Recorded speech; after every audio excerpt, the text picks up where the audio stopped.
brothers. Like many of our vocation stories, mine begins with my family. I was raised with my mom, dad, older sister, and younger brother. We were a good Catholic family. We went to Mass together on Sundays, we'd pray together at night, went to our religious education classes, all the good stuff that we grew up doing. But the idea of a vocation to the priesthood never crossed my mind growing up. We were Catholic, but we weren't that Catholic, if you know what I mean. This all began to change my freshman year in high school when I had an experience at a regular Sunday Mass with my family. After receiving communion, I was kneeling in my pew watching the priest clear off the altar. And I should note that I wasn't praying or anything like that. I didn't know how to pray at this time. I was really just watching the priest clear off the altar. And in that moment, the Holy Spirit opened my heart and revealed to me the beauty of the priesthood in a very profound way. As I was kneeling there watching, I began to cry and cry, just tears coming down my face, as I especially thought about the priesthood in regards to the Eucharist and confession. Those two sacraments stood out to me. And as I sat there and just the tears were flowing, I was still a freshman in high school.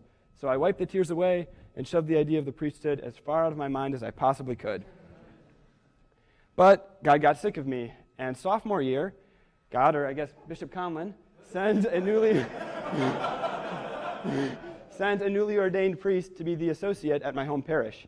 This priest was our Father Stephen Borello.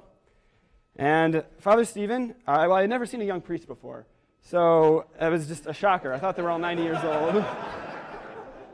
And just watching Father Steve and watch how he lived out his priesthood and the love and the zeal that he had, it inspired me.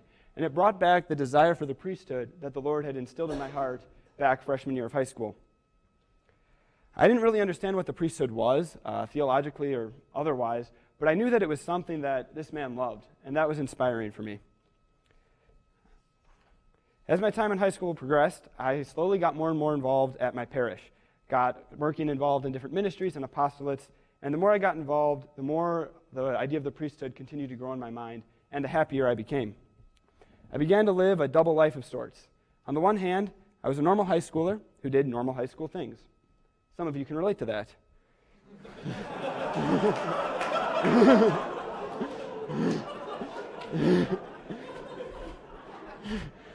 And on the other hand, I spent part of my Saturday mornings hanging out with all the old ladies from the parish after morning Mass. That was fun too. And as I was beginning to develop this authentic relationship with the Lord, I still wasn't sold on the whole seminary thing. I knew that the Lord was calling me to investigate it further, and I really believed that he was calling me to make the step and to come to seminary, but there were too many fears and anxieties in my way. And the biggest turning point that allowed me to overcome these was when I began to MC Masses at my parish. Through that experience, I fell in love with the Mass and with the Eucharist. So much so that my junior year, I started to go to daily Mass before school. That was kind of the nail in the coffin for coming to seminary.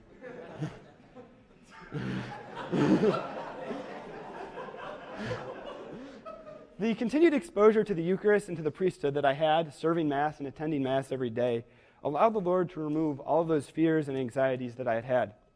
And obviously, I ended up coming to SJV. And 3 years ago, I never would have guessed all of the graces and joy, healing, and love that the Lord would give me throughout my time here. I'm incredibly thankful to the Lord and to all the people who have allowed me to be here, including all of you. I'm eager to see what else he has in store for me throughout the years to come. Praise be Jesus Christ.